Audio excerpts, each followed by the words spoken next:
Ngayon, balikan muna natin ang ating dispensations. Sa mga oras na ito, nasa dispensation pa tayo ng full grace o ng church age. Nasa dulo na po tayo ng church age gaya ng napag-aralan natin sa part 2 ng Katapusan ng Mundo series. At anytime pwede na mag-rapture. Base sa pag-aaral natin, kapag dumating ang rapture, tayong lahat ng mga Kristiyano ay magkakaroon ng glorified bodies at tayo ay aakyat sa ikatlong langit. Which is ito nga yung bagong Jerusalem na nasa langit. Outside ng universe, outside ng multiverse.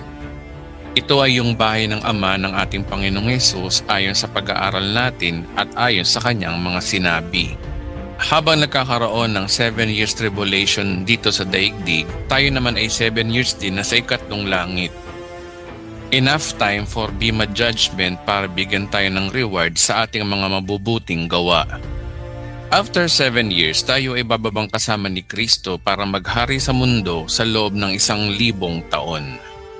At dito nga sa mundo gaganapin ang marriage supper of the Lamb, isang malawakang piging ng buong mundo.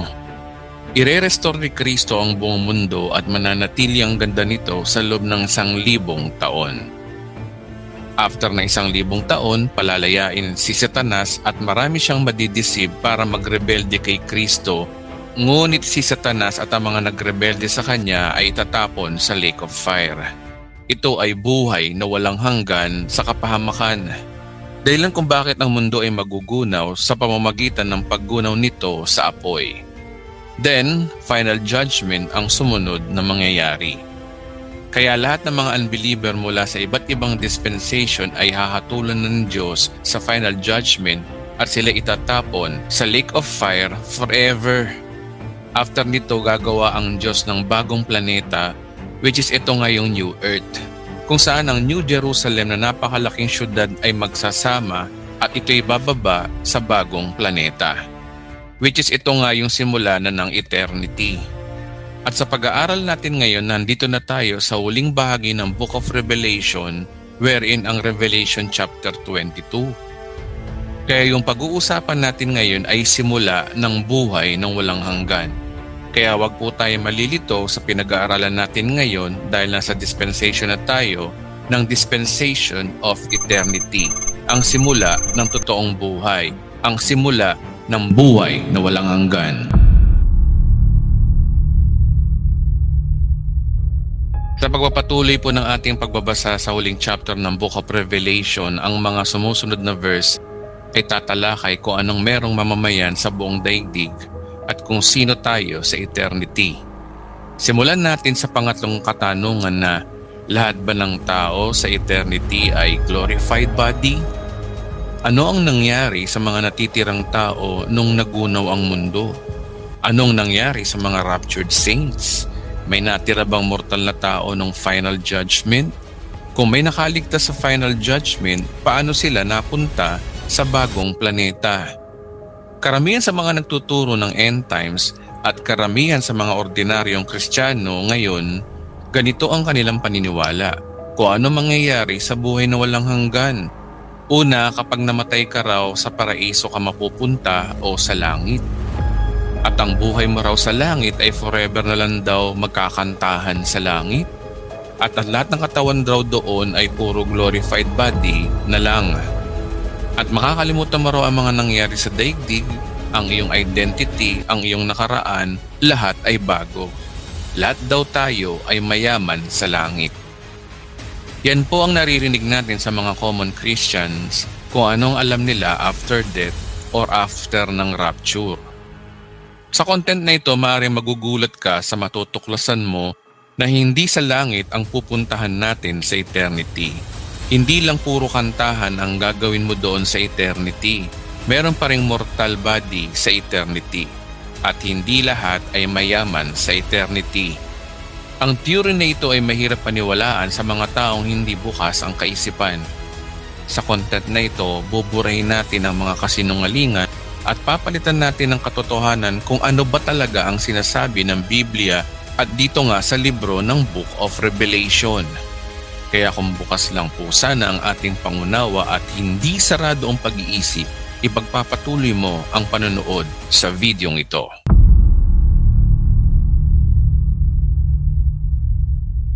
Ngayon ang tanong, ano ang biblical proof na meron pang mortal body sa eternity bukod sa mga glorified bodies?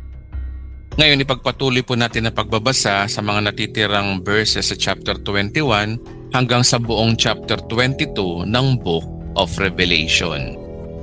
Payag chapter 21 verse 24 to 26. Sa liwanag nito'y lalakad ang tao at dadalhin doon ng mga hari sa lupa ang kanilang kayamanan. Mananatiling bukas buong maghapon ang mga pinto ng lunsod sapagkat hindi nasasabit doon ng gabi, dadalhin sa lunsod ang yaman at dangal ng mga bansa. Nabanggit po diyan yung salitang mga bansa at ang mga bansang ito ay galing sa labas ng lunsod, sa labas ng New Jerusalem. Ngayon, bakit ko nasabi na nasa labas ng lunsod sila galing? Dahil ang sabi diyan, dadalhin doon ng mga hari sa lupa ang kanilang kayamanan at mananatiling bukas buong maghapon ang mga pinto ng lunsod. Kapag sinasabing mananatiling bukas buong maghapon ang mga pinto ng lunsod, meaning galing sa labas yung mga bansang pumapasok dito. Again, kapag sinasabing mananatiling bukas sa buong maghapon ang pinto ng lunsod, meaning galing sa labas yung mga bansang pumapasok dito. Kaya nga ang sabi diyan, dadalhin ng mga hari sa lupa ang kanilang kayamanan sa lunsod, meaning hindi sila taga-lunsod, kundi galing sila sa labas ng lunsod. Kaya tagalabas yung mga iba't ibang bansa na sinasabi dito. Magtataka kayo saan galing yung mga taong mortal na ito, gayong nagunaw na ang mundo at yung mga glorified body saints na lang dapat yung naligtas. Well, mamaya makikita nyo na ang mga bansa na sinasabi ni Apostol Juan diyan ay mga tao na hindi sumama kay Satanas nung huling paghihimagsik sa lumang mundo. Sila yung mga taong nanatiling buhay pagkatapos ng 1,000 taong paghahari ni Kristo sa lumang mundo, pagkatapos ng millennium. Remember, ayon sa Revelation chapter 20, hindi lahat ay sumama kay Satanas.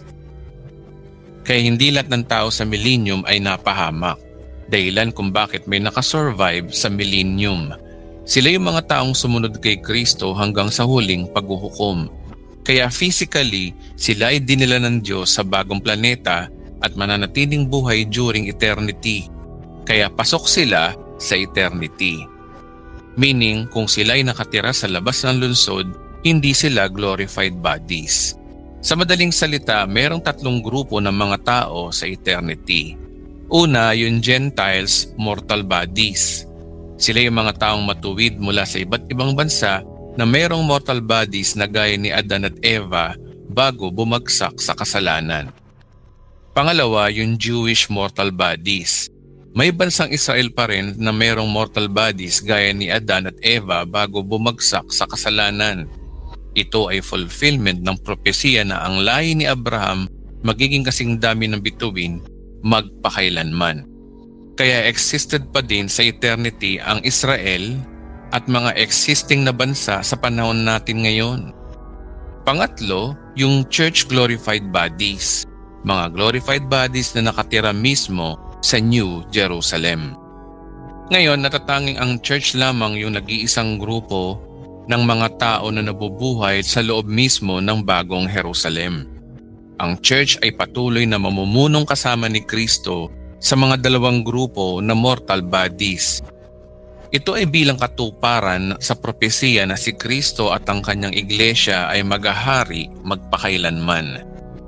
Ngayon, alam kong mahirap itong patunayan pero patunayan na natin sa tulong ng Banal na Espiritu sa content na ito na gaano katotoo ang theory na ito. Una, basahin po muna natin sa English ang Revelation chapter 21 verse 24. And the nations of them which are saved shall walk in the light of it, and the kings of the earth do brings their glory and honor into it. Ang salitang nations diyan ay na-translate mula sa Greek word na ethnos, meaning tribe, non-Jewish or Gentile. Ang salitang ethnos ay dito kinuha ang salitang English na ethnic or mga tribo. Sabi diyan, Gentiles, non-Jewish, meaning iba't ibang bansa talaga. Kaya posible pa rin na meron pa rin mga bansa gaya ng mga Filipino, Inchik, Amerikano, Hapon, Ruso, Ingles, Kastila, Romano, Pranses, Griego at iba pang mga lahi. Meaning lahat ng bansang nag-e-exist ngayon ay patuloy pa rin mag-e-exist sa eternity. Ngayon alam natin na ang bansang ito ay hindi kasama sa mga raptured saints or yung church. Sila yung mga bansang galing sa millennium o sa dispensation ng paghahari ni Kristo sa mundo. Sila yung mga bansang nakasurvive sa lumang planeta at inilipat dito sa bagong planeta. Sa madaling salita, ang mga bansang ito ay hindi parte ng The Bride of Christ. Dahil ang Bride of Christ ay yung mga raptured saints at tribulational saints na nakaranas ng first resurrection. Kaya ang mga bansang ito ay nakatira sa labas ng banal na lungsod, labas ng New Jerusalem. Ang sabi din sa verse na yan, dadalhin sa lungsod ang yaman at dangal ng mga bansa. Again, magpapakita na ang mga bansang ito ay nasa labas ng lungsod. Yung dangal at yaman daw ng bansang nasa labas ng lungsod, ay dadalhin daw sa lungsod. Maliwanag pa sa sikat ng araw na nasa labas ng bagong Jerusalem ang mga bansang ito. Meaning, makes sense na hindi ito part ng Bride of Christ. Hindi sila part ng glorified bodies ng mga immortal na tao. At gaya na napag-aralan natin sa part 16a at part 16b, naging malinaw ito sa verse 9 na ang Bride of Christ ay naninirahan sa City of New Jerusalem. At katunayan, ang lungsod na ito ay galing sa langit. Galing mula sa itaas ng planeta, pababa sa lupa mismo. Ang Bride of Christ ay nasa loob ng city noong ito ay bumababa mula sa langit, na nagpapakita na ang Bride of Christ ay nakatira sa loob ng city mismo. Ayon din sa verse na yan, and the nations of them which are saved shall walk in the light of it. Sabi diyan, yung nations daw ay yung mga save, mga naligtas din, na yung mga bansang ito daw ay naligtas ay lumalakad sa liwanag ng Diyos. Again, ang sabi diyan, ang mga bansang ito daw ay naligtas. Ang tanong, naligtas saan? Ang tanong kasi dito, anong kapahamakan ba ang nangyari bago ang New Jerusalem at New Earth? Obviously, ito nga yung final judgment. Meaning yung mga bansang ito ay naligtas after ng final judgment. Pasok sila sa eternity, bagamat sila ay mortal na tao. Gaya ng sinabi ko kanina, sila yung mga bansang nakasurvive sa lumang planeta at inilipat dito sa bagong planeta. Naligtas sila dahil hindi sila sumama sa rebelyong ginawa ni Satanas na sinasabi sa Revelation chapter 20. Kung titingnan mo sa sketch, sila yung mga taong nakapasa sa final judgment. Kaya sila nakapasa dahil hindi sila sumama kay Satanas nung dayain ni Satanas ang mundo laban kay Kristo. Kaya sila yung mga taong mortal na magpapatuloy sa bagong planeta. Isa pang mapupunan nyo sa verse na yan, na ang katangian ng mga bansang naligtas na ito ay yung salitang shall walk in the light of it. Ang salitang walk diyan, hindi po ito literal na lakad, kundi ito ay figurative word. Ito ay pagpapakita na ang tao kung paano sila mamuhay o lumakad sa kaliwanagan. Ito ay lakarin sa buhay o metaphor na ibig sabihin ay mamuhay sila ayon sa kalooban ng Diyos. This is not literal, but it is figurative, meaning itong grupo ng mga bansang ito ay mamumuhay ayon sa kalooban ng Diyos. Hindi po ito yung Bride of Christ. Ang tinutukoy dito ay yung mga bansa. Sila ay mamumuhay sa liwanag ng Diyos dahilan kung bakit ang buhay nila ay payapa, sagana, masaya, at maunlad na pamumuhay sa buhay na walang hanggan. Pahayag chapter 21 verse 27. Ngunit hindi makakapasok doon ng anumang bagay na marumi sa paningin ng Diyos. Ito ay ang mga gumagawa ng masama at mga sinungaling. Ang mga tao lamang na ang pangalan ay nakasulat sa aklat ng buhay na iniingatan ng kordero ang siyang makakapasok sa lungsod. So alam na natin yan na ito ay nangyari pagkatapos ng Great White Throne Judgment. Sino ba yung marumi sa paningin ng Diyos? Siyempre walang iba yung mga nasa Lake of Fire. Yung mga nasa Lake of Fire, sila yung mga taong binuhay na maguli para bigyan ng bagong katawan upang itapon sa Lake of Fire. Sila yung mga nakasama sa Second Resurrection. Lahat ng mga taong hindi nakasulat sa aklat ng buhay ay surely they will go to hell. At yung mga taong nakasulat ang pangalan sa aklat ng buhay ay yung mga kasama sa Bride of Christ. Pati yung mga taong mabubuhay sa eternity, mortal man o immortal. Ngayon, pasok na tayo sa chapter 22 ng Book of Revelation. Ang Revelation chapter 22 ay isa sa mga parenthetic chapters. Ang chapter 22 ay more specific kung ano ang merong sinasabi ang chapter 21. Kaya mas specific ang chapter 22. Pahayag chapter 22 verse 1 to 2, ipinakita rin sa akin ng anghel ang ilog ng tubig na nagbibigay buhay. Ang tubig nito na sinlinaw ng kristal ay bumubukal mula sa trono ng Diyos at ng Kordero at umaago sa gitna ng lansangan ng lungsod. Sa magkabilang panig ng ilog ay may punong kahoy na nagbibigay buhay. Ang bunga nito ay iba't iba bawat buwan at nakapagpapagaling naman sa sakit ng mga tao ang mga dahon nito. So nabanggit na dito yung source ng buhay na walang hanggan, yung ang River of Life at yung Tree of Life. Ang river na ito at ang puno na ito ay tinatawag na buhay or life. Dahil dito kakain at iinom yung mga mortal na tao para magkaroon ng buhay na walang hanggan. And speaking of Tree of Life, ito ang pinakamisteryoso na nabanggit sa Genesis sa panahon ng Garden of Eden. Ngunit sa New Jerusalem at New Earth, lumitaw uli ang Tree of Life. Ang sabi diyan, magkabilang panig ng ilog ay may punong kahoy na nagbibigay buhay. Nabanggit dito yung Tree of Life na wherein nabanggit ito way back when the fall of man sa panahon ni Eva at Adan. Ngayon, pag-usapan muna natin ang history ng Tree of Life na ito. Nung panahon na nilikha ng Diyos ang Garden of Eden, may dalawang special tree na naging controversial sa Genesis. Ang Tree of Life at ang Tree of Knowledge between good and evil. Kung babasahin natin ang Genesis chapter 2 verse 9, pinatubo niya roon ang lahat ng uri ng punong kahoy na magagandang pagmasdan at masarap ang bunga.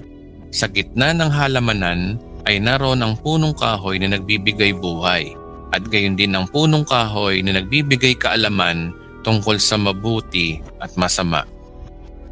Si Adan at Eva, pinahintulutan sila ng Diyos na kainin ng alinman bunga ng puno doon, maliban lang sa isang puno, ang puno na nagbibigay ng kaalaman tungkol sa mabuti at masama. Historically, sinuway nila ang Diyos at nakain nila yung pinagbabawal na puno. After nito, pinaalis sila sa Garden of Eden. So ano ang dahilan? Kung babasahin natin ang Genesis chapter 3 verse 22 to 23, pagkatapos sinabi ng Panginoong Yahweh, katulad na natin ngayon ang tao, sapagkat alam na niya ang mabuti at masama. Baka pumitas siya at kumain ng bungang kahoy na nagbibigay buhay at hindi na siya mamatay. Kaya pinalayas niya sa halamanan ng Eden ang tao upang magbungkal ng lupang kanyang pinagmulan. Malinaw sa verse na yan, kaya pinaalis si Eva at Adan sa Garden of Eden hindi dahil sa galit ang Diyos, kundi nais ng Diyos na huwag nilang makain ang bunga ng Tree of Life. Bakit? Kasi kapag nakain nila ang bunga ng Tree of Life, of course, hindi na sila mamamatay. Kapag hindi na sila mamamatay, hindi na sila maliligtas dahil ang kaligtasan ay mangyayari kapag sila ay mamatay. Kailangan mamatay ang kanilang pisikal na katawan para palitan ito balang araw. Remember, ang kabayaran ng kasalanan ay kamatayan. Kailangan nilang mamatay physically para kapag dumating si Jesus Christ, ang sino mang manampalataya sa Kanya ay maliligtas after ng kamatayan ng tao. Kaya ginawa ito ng Diyos para sa ikabubuti ng sangkatauhan na wag munang makain ang Tree of Life. Kaya ang Tree of Life na ito ay tinago muna ng Diyos for future purposes, which is ito nga yung mag-a-appear sa New Heaven and New Earth. Ayon sa Biblia, ang Tree of Life Ang bunga at dahon nito ay may kapangyarihang magbigay ng buhay na walang hanggan sa mga taong makakain nito. Dahil dito, ang Tree of Life ay naging symbolic din sa mga Jewish literatures.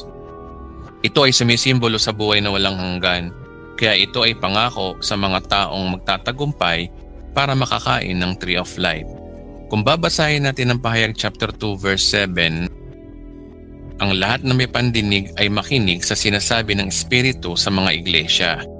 Ibibigay ko sa mga magtatagumpay ang karapatang kumain ng bunga ng punong kahoy na nagbibigay buhay na nasa paraiso ng Diyos. Maliwanag sa verse na yan, yung mga mortal na tao daw na magtatagumpay ay magkakaroon ng karapatang kumain ng bunga mula sa Tree of Life. Ang verse na ito ay applicable sa lahat ng Kristiyano, pero mas specific ang verse na ito sa dispensation of millennium, sa panahon ng paghahari ni Kristo. Kaya ang Tree of Life ay totoo talaga, hindi po ito symbolic, totoong may literal na Tree of Life. Ang Tree of Life ay literal na totoo sa Garden of Eden, ay magiging lalong mas literal sa New Heaven and New Earth. Yung mga glorified bodies ay hindi na kailangan kumain ng bunga ng Tree of Life. Bakit? Dahil sa glorified bodies, meron na tayong kagaya ng resurrected body ni Jesus Christ. Hindi ito subject to death, hindi ito namamatay. Kaya tayo mga naligtas dahil kay Kristo ay hindi na kailangan kumain nito. Ngayon pag-aralan natin, kung babasahin natin ang unang Korinto chapter 15 verse 52 to 53, sa isang sandali, sa isang kisap mata, kasabay ng huling pag-ihip ng trumpeta, sapagkat sa pagtunog ng trumpeta ang mga patay muling bubuhayin at hindi na mamamatay. Babaguhin tayong lahat. Ang ating katawang nabubulok ay mapapalitan ng hindi nabubulok at ang katawang namamatay ay mapapalitan ng katawang hindi namamatay. Ang verse na yan ay araw ng rapture at ito ay kapareho ng sinasabi ng Tesalonica. Nabanggit din diyan yung pagtunog ng trumpeta. Sabi diyan, papalitan daw yung katawang namamatay sa katawang hindi namamatay, sa katawang nabubulok sa katawang hindi nabubulok. Ito ay tinatawag nating immortal body, ang katawang hindi namamatay. At ito ay designated lamang sa mga makakasama sa first resurrection, yung mga na-rapture bago ng tribulation age at mga na-resurrect pagkatapos ng tribulation age. Sa madaling salita, ang part ng first resurrection ay yung raptured saints na kasama ang mga Old Testament saints at yung tribulation saints. Ngunit yung mga hindi nakasama sa first resurrection o yung pinanganak during millennium, sila ay yung mga mortal bodies. Lahat ng ito ay napag-aralan na natin sa part 15 series. Kaya yung mga immortal bodies sa eternity ay yung church, yung bride of Christ sa eternity. Ang mga immortal bodies na ito ayon sa napag-aralan natin sa part 14, sila yung mga Old Testament saints at New Testament saints at tribulation saints. Sila yung mga nakatira sa New Jerusalem na hindi na kailangan pang kumain ng bunga ng Tree of Life para mabuhay magpakailanman. Pero yung mga hindi nakasama sa tinatawag na resurrection of life, wala nang chance para magkaroon sila ng glorified body. Bakit? Because there are only two resurrections, the resurrection of life and the resurrection of damnation. Again, sa first resurrection ay may dalawang stage. Stage 1 sa araw ng rapture o yung before tribulation. At ito ay nakasulat sa 1 Thessalonica chapter 4 verse 16 to 17. Yung stage 2 sa mga napugutan ng ulo after ng tribulation na nakasulat sa Revelation chapter 20 verse 4. Kung hindi ka na-resurrect sa dispensation na ito, mananatiling mortal ang iyong katawan sa buhay na walang hanggan, maliban lamang kung mamatay ka. Ang tanong, paano kung mamatay ka during millennium? Saan ka pupunta? Well, hindi ka maliligtas. Kasama ka sa ikalawang resurrection at ito nga yung resurrection of damnation. Maring itanong mo sa akin, kaibigan, bakit napaka-unfair naman kung mamamatay ka sa millennium tapos pupunta ka sa impyerno? Well, gaya na napag-aralan natin sa part 14, ang buhay ng tao ay hahaba simula ng dispensation of millennium. Ayon sa propesiya ni Isaiah, ganito ang sinasabi. Doon ay wala ng sanggol na papanaw, lahat ng titira roon ay mabubuhay ng matagal. Ituturing pa rin kabataan ang edad na 100. Ang hindi umabot ng gulang na ito ay pinarusahan. Okay, sa panahon ito ng millennium ayon sa sketch natin sa paghahari ni Kristo. Ang sabi diyan, ituturing na bata pa rin ang 100 years old. Yung maagang namatay ay pinarusahan. Meaning sa millennium, sa loob ng 1,000 taon, ang mga tao ay mahaba ang buhay kung susunod sila kay Kristo. Pero kung hindi sila susunod kay Kristo, sila ay pinarusahan. So yung mapapahamak during millennium ay 2 grupo. Una, yung hindi sumunod kay Kristo during millennium at yung mga nagrebelde kay Kristo after ng millennium. Lahat ng ito ay napag-usapan na natin sa Part 14 series. Kaya make sense na yung mga mamamatay during millennium kapag sila ay binuhay na maguli, kasama sila sa second resurrection, which is the resurrection of damnation.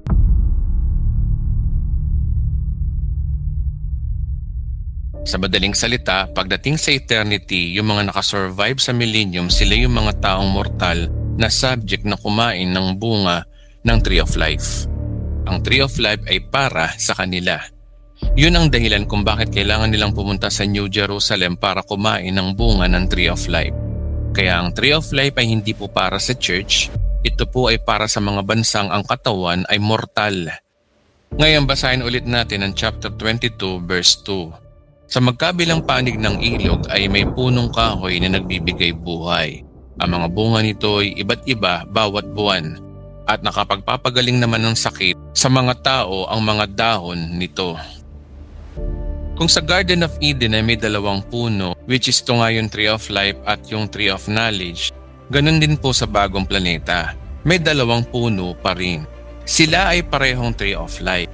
Isa para sa mga taga-silangan at isa naman ay para sa mga taga-kanluran.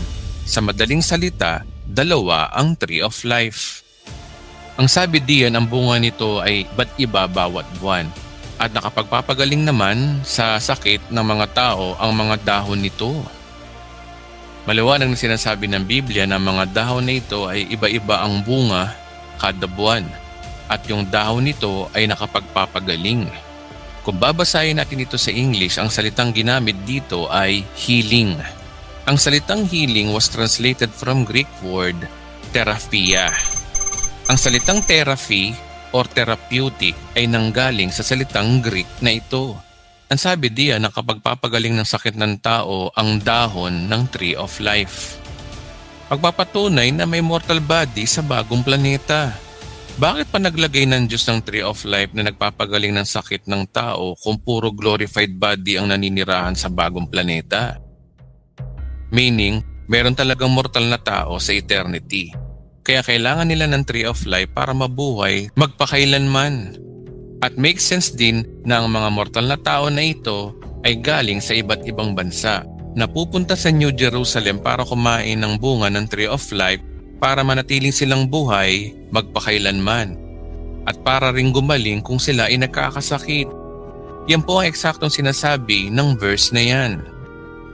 Pahayag chapter 22 verse 3, wala raw makikitang anumang isinumpa ng Diyos. Makikita sa lungsod ang trono ng Diyos at ng Kordero at sasambahin siya ng kanyang mga lingkod. Ang bagong planeta ay may tuturing na isang malaking Garden of Eden. Ang Garden of Eden na gaya ng nasa lumang mundo bago bumagsak si Eva at Adan. Sabi diyan walang anumang sinumpa sa bagong langit at bagong lupa. Dahilan kung ba't sinabi kanina na ang mga bansa ay lalakad sa liwanag sa kabanalan kasama ang Diyos. Lahat ng tao ay sasamba sa Diyos sa oras na ito at mabubuhay ng sagana, payapa at hindi namamatay. Sa madaling salita, kung ano man ang karangyaan na meron sa mundo natin ngayon ay walang-wala sa kalingkingan ng buhay sa eternity. Walang-wala sa modernisasyon na meron sa bagong mundo. Patuloy ang buhay sa buhay na walang hanggan. Kapag sinasabing buhay, walang pagkakaiba kung paano tayo mabuhay dito sa daigdig. Hindi puro worship o kantahan lang ang gagawin mo sa bagong planeta, kundi buhay talaga.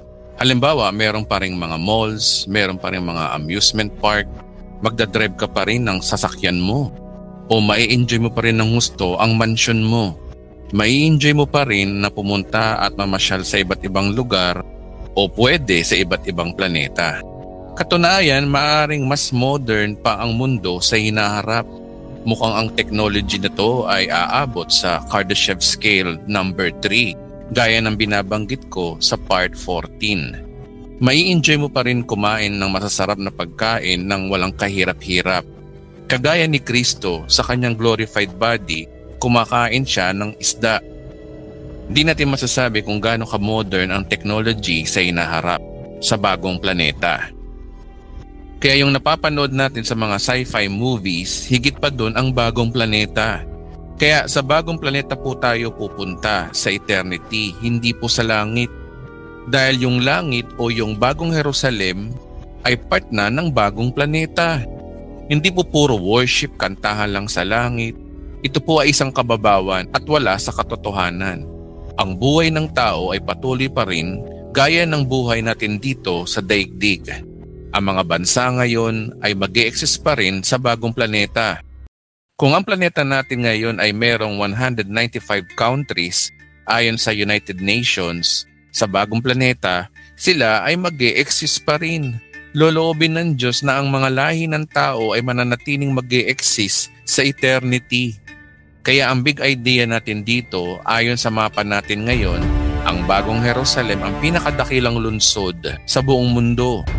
Ang lungsod na ito ay meron 2,400 square kilometers at ang taas nito ay lagpas sa outer space. Dito nakatira ang mga anak ng Diyos, ang bride of Christ, ang mga glorified body saints or tayong mga Kristiyanong naligtas dahil kay Kristo. Ang New Jerusalem ay ang ating syudad na nakalapag sa bansang Israel. Ang bansang Israel ang pinakamalaking lupain sa bagong planeta bilang fulfillment sa mga prophecies ng Old Testament at siyang pangako ng Diyos kay Abraham. Ang mga bansa sa paligid nito ay yung mga Gentiles' mortal bodies. Kung i-google mo kung ano ang connect ng New Jerusalem kay Abraham, ito ang sinasabi. The concept of the full promised land of Israel in the context of New Jerusalem refers to the ultimate fulfillment of God's promises, where the redeemed of God, including believing Jews and Gentiles, will dwell in the heavenly city, symbolizing unity and eternal peace. At sabi din diyan, fulfillment of promises. The New Jerusalem is seen as the ultimate promised land, a place where God promises to Abraham and all believers are fully realized. It represents a new creation, a restored relationship with God, and a place of eternal joy and peace.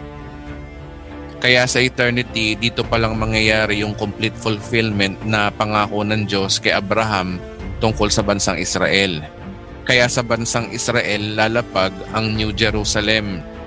Kung titingnan natin sa sketch, ang New Jerusalem ay nasa Israel at ang Israel ay napapaligiran ng 195 na mga bansang nag-e-exist sa panahon natin ngayon. Ang mga bansang ito ay pupunta sa New Jerusalem para kumain ng bunga ng Tree of Life, para mabuhay sila magpakailanman. Kaya continue pa rin ang buhay sa eternity. Pahayag chapter 22 verse 4, makikita nila ang kanyang mukha at masusulat sa kanilang noo ang kanyang pangalan. Dapat natin maintindihan sa makasalanang mundo natin ngayon, walang sino man makakakita sa mukha ng Diyos. Kahit si Moses ay hindi pinayagan ng Diyos na makita ang mukha niya.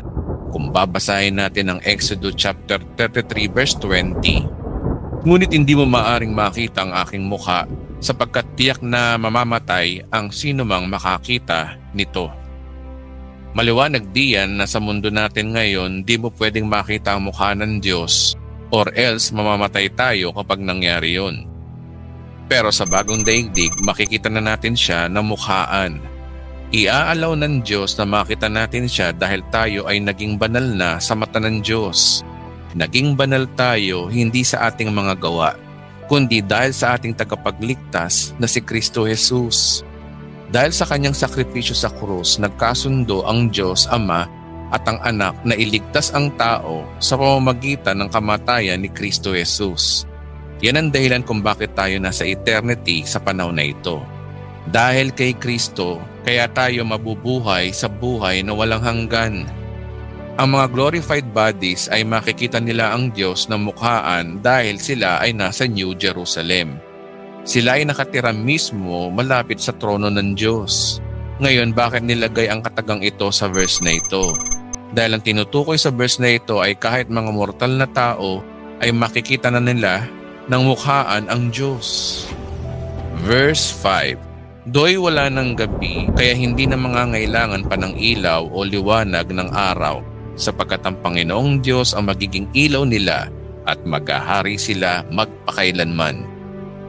Ngayon, nasabi na ang verse na ito sa chapter 21 pero may isang bagay lang ang tatatak sa isipan natin sa verse na ito na hindi gaya ng sinasabi sa chapter 21. Yung salitang at maghahari sila magpakailanman. Ang paghahari natin kasama ni Kristo ay hindi lamang po sa millennial kingdom na mangyayari dito sa lumang mundo, kundi mangyayari sa eternity, sa bagong planeta, sa buhay na walang hanggan, sa new heaven and new earth. Ito yung verse na hindi natin napapansin dito sa Revelation chapter 22. Pero ayon sa ating pag-aaral, verse by verse, chapter by chapter, in proper hermeneutics na may mortal na tao pa rin sa eternity. At kasama tayo maghahari ni Kristo sa eternity. Bagamat tayo mga glorified body ay magkakapatid sa Panginoon, pero ang mga mortal na tao ay patuloy silang magpaparami para punuin ang daigdig. Tayo mga glorified body ng Kristiyano ay pamumunuan natin ang mga mortal na tao sa bagong daigdig. Kaya nga hindi mawawalan ng kabuluhan ang ating mabubuting gawa ngayon dahil ito ay may malaking impact kung ano ang posisyon mo sa eternity. Sa madaling salita, may iba't ibang estado pa rin ang tao sa eternity. May dakila at meron pa ring aba sa buhay na walang hanggan. Ito ang sinasabi mismo ng ating Panginoong Hesus. Kung babasahin natin ang Mateo chapter 5 verse 19. Kaya't sino mang ang magpawalang bisa ng kalitliitan ng bahagi nito at magturo ng gayon sa mga tao ay magiging pinakamababa sa kaharian ng langit. Ngunit ang sumusunod sa kautusan at nagtuturo sa mga tao na tuparin iyon ay magiging dakila sa kaharian ng langit.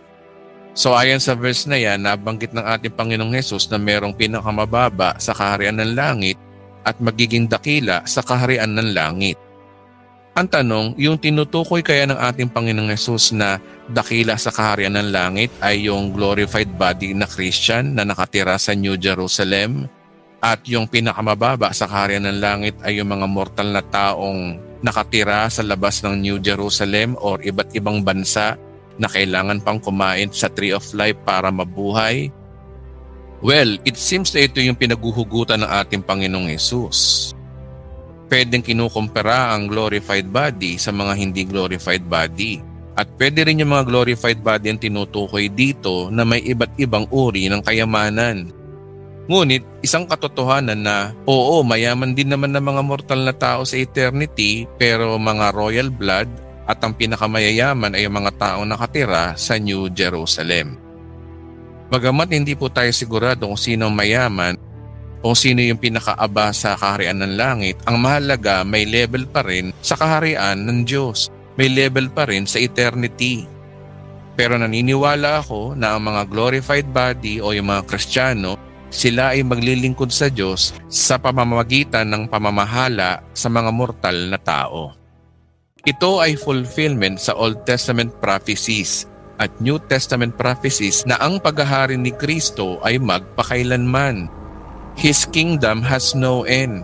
Akala kasi natin ang paghahari ni Kristo ay spiritual lamang. Hindi po yun ang argumento. Oo, spiritually naghahari sa puso natin si Kristo. Pero literal siyang maghahari magpakailanman. At sinabi din sa Bible na ang mga mananampalataya ay pinaupong kasama ni Kristo sa langit. Kung babasahin natin ang Ephesians chapter 2 verse 6, dahil sa ating pakikipag-isa kay Kristo Jesus, tayo muling binuhay na kasama niya upang mamunong kasama niya sa kalangitan. At sinabi rin sa Roma chapter 8 verse 17, "At yamang mga anak, tayo'y mga tagapagmana ng Diyos at kasamang tagapagmana ni Kristo, sapagkat kung tayo'y nakikipagtiis sa Kanya, tayo'y dadakilain ding kasama Niya."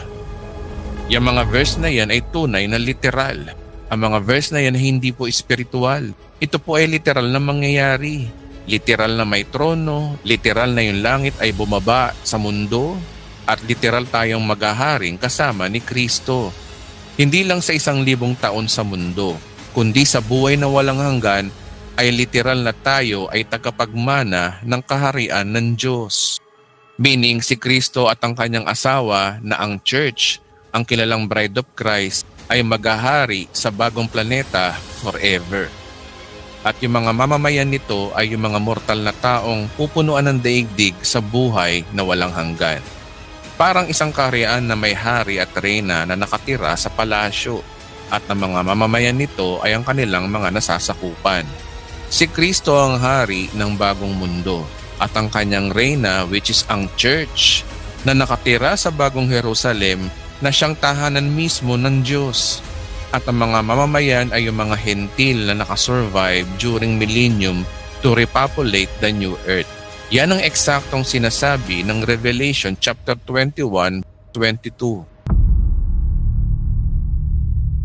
Kaya nga ang sabi ni Apostol Pablo, "Subalit tulad ng nasusulat, hindi pa nakikita ng mata o naririnig ng tenga, ni hindi pa sumagip sa isip ng tao ang mga inihanda ng Diyos para sa mga umiibig sa Kanya."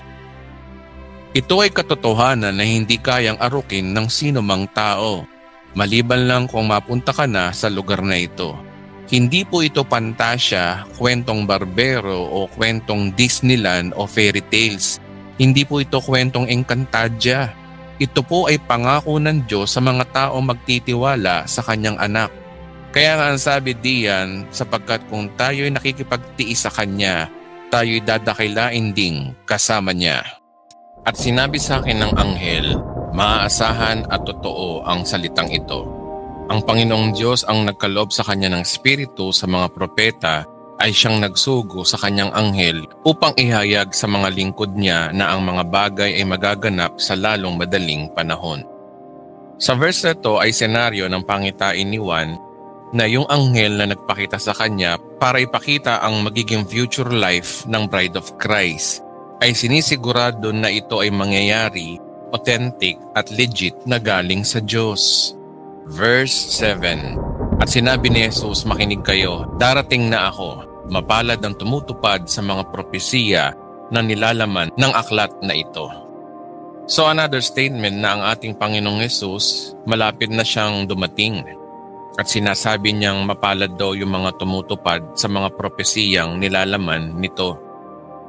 Yung sinasabing tumutupad sa propesiya ay naging malinaw sa Revelation chapter 3 verse 3 na si Jesus ay darating na gaya ng magnanakaw.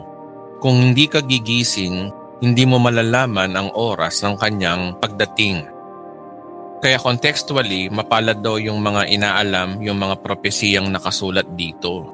Sa madaling salita, mapalad daw yung mga nag-aaral daw ng Book of Revelation. Yung mga Kristiyanong pinag-aaralan mismo ang lalim ng eschatology.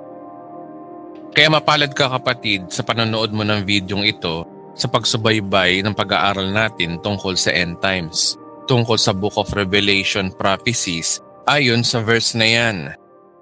Verse 8 to 12, "Akong si Juan ang nakarinig at nakakita sa lahat ng ito.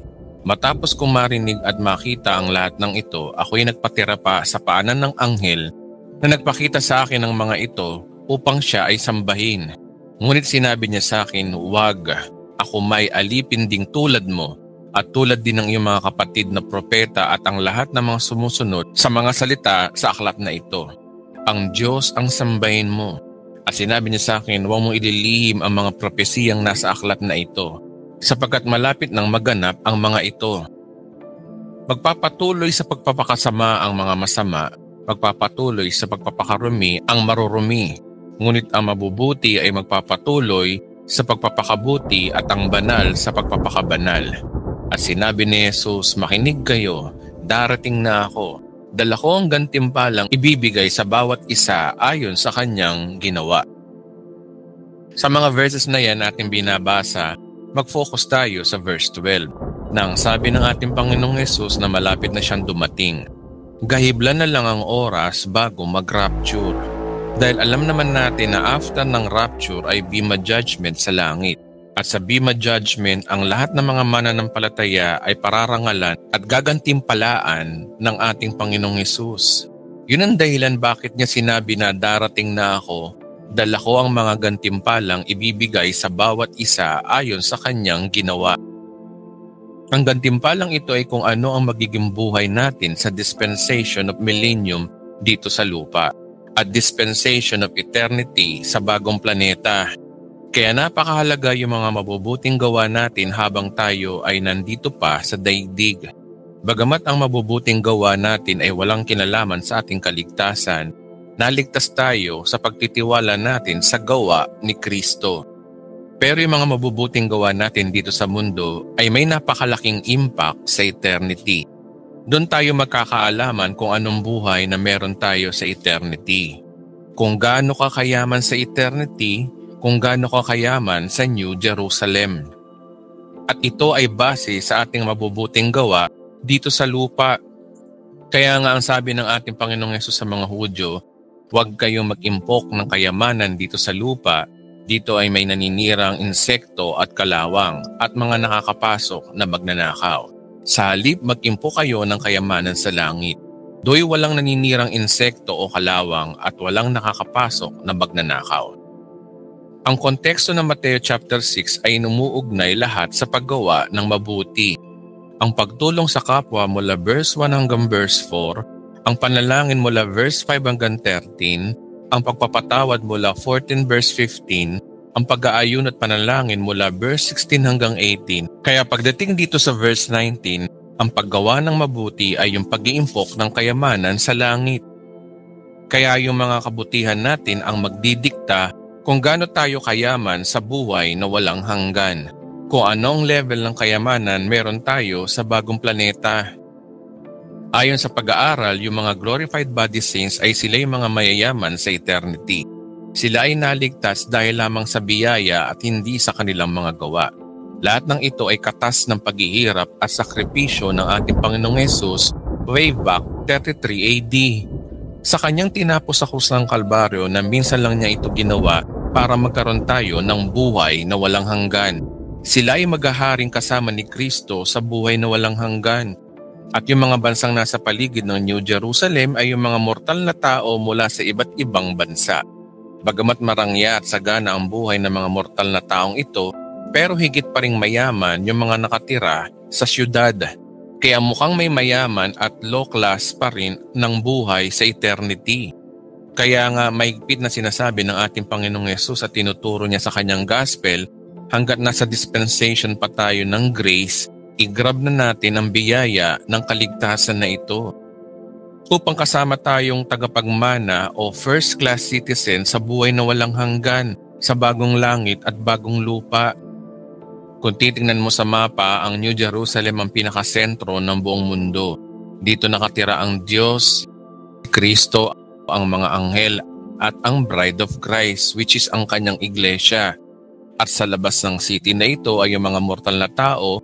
Una ang bansang Israel at yung 195 nations. Sila ay dadalaw mula sa iba't ibang bansa patungo sa New Jerusalem para kumain ng bunga ng Tree of Life at uminom ng tubig na tinatawag na River of Life. Ganyan po ang kalakaran sa buhay na walang hanggan. Ang senaryong ito ay fulfillment ng prophecy na ang mga anak ni Abraham ay kasing dami ng bituin sa langit. At si Kristo ay maghahari magpakailanman kasama ang kanyang iglesia o ang kanyang bride.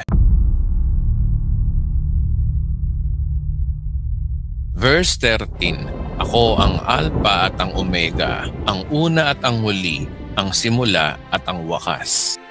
Malinaw dito kung sino yung bida sa Bible. Walang iba kundi si Kristo Jesus. Mula creation hanggang eternity, si Kristo yung Diyos na nakikita natin mula sa Old Testament hanggang New Testament. at sa Kanya nagmula ang lahat ng bagay. Siya ang simula at Siya ang wakas. Kung babasahin natin ang Colossians chapter 1 verse 16, sapagkat sa pamamagitan niya ay nilikha ang lahat ng nasa langit at nasa lupa, nakikita man o hindi, pati ang mga espiritual na kapangyarihan, paghahari, pamamahala at pamumuno. Ang lahat ay nilikha ng Diyos sa pamamagitan niya at para sa Kanya. Ang linaw diyan na ang lahat ng nilikha ng Diyos ay sa pamamagitan niya at para sa Kanya. Para kay Kristo Jesus ang lahat ng bagay dahil Siya ang author ng buhay. Kaya yun ang dahilan kung bakit sinabi ni Kristo na Siya ang pasimula at ang wakas. Si Kristo ang bida ng Biblia. Verse 14. Mapalad ang naglilinis ang kasuotan sapagkat bibigyan sila ng karapatang pumasok sa lunsod at kumain ng bunga ng punong kahoy na nagbibigay buhay. Ang kinakausap sa verse na ito ay yung mga tao sa dispensation of eternity. Na ang sabi diyan na mapalad daw sila dahil sa paglilinis ng kanilang kasuotan. Ang mga millennial babies na ito ay magre-repopulate sa New Earth. Ay naligtas sila dahil sa kanilang mga gawa. Sila yung mga sumunod kay Kristo during millennium.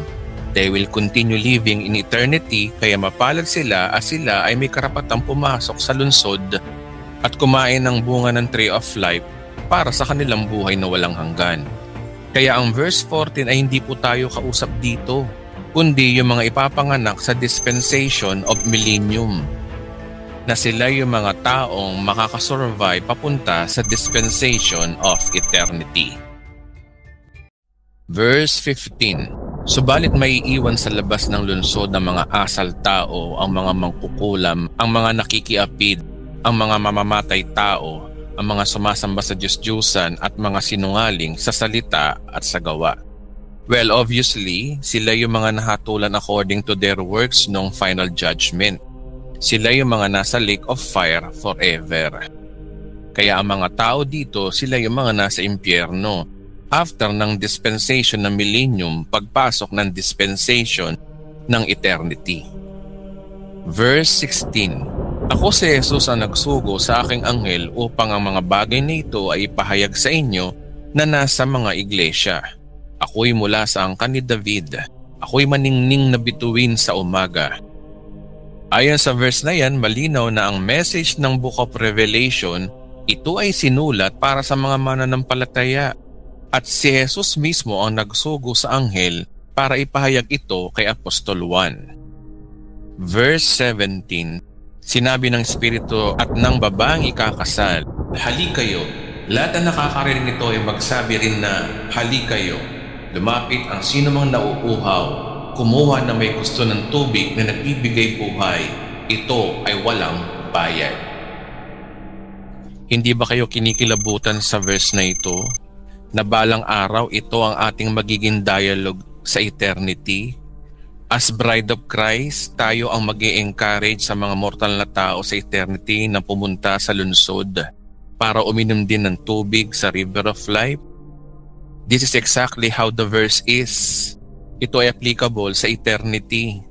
Ito yung magiging future na sasabihin natin sabay-sabay.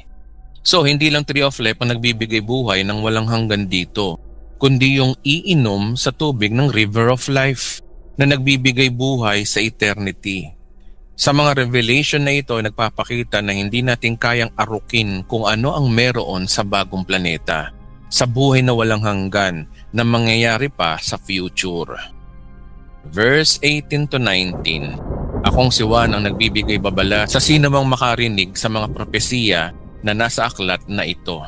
Ang sino mang magdaragdag sa nilalaman ng aklat na ito ay daragdagan ng Diyos ang parusa. Idaragdag sa kanya ang mga salot na nakasulat dito. Ang sino mo mag-alis ng anuman sa mga propesiyang naririto ay aalisin naman ng Diyos ang karapatan sa bunga ng punong kahoy na nagbibigay buhay at sa banal na lunsod na binabanggit dito. Well, ang verse na to ay madalas binabanggit sa pangangaral ng mga ibang pastor na yung magdagdag daw sa Biblia ay dadagdagan daw ng parusa ng Diyos. Well, in proper hermeneutics, ang binabanggit dito ay hindi po yung Biblia, kundi yung propesiya na sinulat ni Apostol Juan. walang iba kundi itong Book of Revelation. May parusa ay yung magdadagdag ng propesiya sa Book of Revelation. Ito ay babala sa mga mortal na tao sa millennium. Kaya ang kausap ni Juan dito ay yung mga tao sa millennium. Remember, ang Bible po, hindi lang po tayo kinakausap dito, kundi mga future pang tao. Sa dispensation pa ng millennium. Dahil sa millennium, binabasa pa rin ang Bible. Dahil ang parusa daw diyan ay aalisin naman ng Diyos ang karapatan sa bunga ng punong kahoy, nagbibigay buhay at sa banal na lungsod na binabanggit dito. Ito ay senaryo sa future, sa mga mortal na tao sa eternity. Hindi po tayo kausap dito. Hindi sa dispensation natin, kundi ito ay mensahe sa makakasurvive sa millennium. This is exactly what the Bible says if we carefully rightly divide the scripture and dispensation. Kaya ang target ng verse na ito ay yung mga magbabasa ng Bible during dispensation of millennium, na huwag nilang dadagdagan yung propesiya ng Book of Revelation. Book of Revelation po ang binabanggit po dito, hindi po yung buong Biblia. Dahil ang sinasabing hula dito ay ayon sa libro na ito. Katunayan, ang sabi sa Revelation chapter 1 verse 3, mapalad ang bumabasa ng aklat na ito, ang mga nakikinig sa propesiya nito at tumutupad sa nasusulat dito, sapagkat malapit na itong maganap. Ang propesiyang binabanggit dito ay yung Book of Revelation. Ito ay nilob ng Diyos na maisulat muna sa simula ng Book of Revelation. Kaya ang librong binabanggit dito ay yung Book of Revelation. Hindi po yung nakasanayan nating turo na buong Biblia. Bagamat hindi ko naman sinasabi na dagdagan natin ang turo sa Bible. Verse 20 to 21. Sinabi na nagpapatotoo sa lahat ng ito, tiyak na nga darating na ako, sana'y dumating ka na, Panginoong Hesus. Naway makamtam lahat ng mga hinirang ang pagpapala ng Panginoong Hesus. Amen. Sa verse na ito, nag-reply si Apostol Juan sa pangitain ng anghel sa kanya. Sa mga oras na iyon, nanalangin siya na nawa dumating ka na, Panginoong Hesus. Ngunit hindi po ito nangyari sa kanyang panahon. At hanggang ngayon, sa panahon natin ngayon 2025 o sa panahon kung kailan mo pinapanood ang videong ito, patuloy pa rin tayo nag-aantay sa pagdating ng ating Panginoong Hesus. Ngayon, balikan natin ang video natin sa part 1 kung saan nabanggit ko ito. Gaano ba katotoo na naka-blueprint drawing na umano sa Biblia ang timetable ng Diyos kung kailan ang eksaktong taon at panahon ng ikalawang pagdating ni Kristo, pati ang katapusan ng mundo? Nabanggit ko diyan ang salitang blueprint. Naka-blueprint na ang plano ng Diyos sa sangkatauhan. Ano ba ang ibig kong sabihing blueprint? Kung i-google mo ang meaning ng blueprint, ito ang sinasabi. Blueprint is a design plan or other technical drawing. Mula part 1 hanggang part 16, pinakita ng content na ito verse by verse, chapter by chapter, authenticated theory at may halong current event at history na naka-drawing na, naka-blueprint na by dispensation kung ano sinasabi ng propesiya ng Book of Revelation at mga propesiya ng mga Old Testament prophets, na pinapakita na nakaplano na talaga sa pamamagitan ng bawat dispensation ang gagawin ng Diyos sa sangkatauhan. Planong mauwi sa buhay na walang hanggan. Ito yung sinasabi kong blueprint ng Diyos sa end times. At ito nga yung sketch ng buhay natin patungo sa eternity. Sa ngayon, nasa panahon na tayo ng dulo ng church age. At kasunod nito ay rapture bago pumasok ang 7 years tribulation, bago pumasok ang second coming of Christ, bago pumasok ang millennium, bago pumasok ng judgment day, at bago pumasok tayo sa simula ng eternity. Sa madaling salita, yung rapture na lang ang inaantay natin para maging tulay patungo sa buhay na walang hanggan. Sa mga nakakapanood ng videong ito nawa ay maging eye-opener sa inyo na ang buhay dito sa daigdig ay temporary lamang. At may magandang buhay ang Kristiyano sa hinaharap. At yun ang layunin ng mga content na ito para tayo ay mamulat kung gaano kaimportante sa buhay si Kristo Jesus. Siya lang ang susi sa buhay na walang hanggan. Kaya't hanggat humihinga ka pa, piliin mo na siya bago maging huli ang lahat.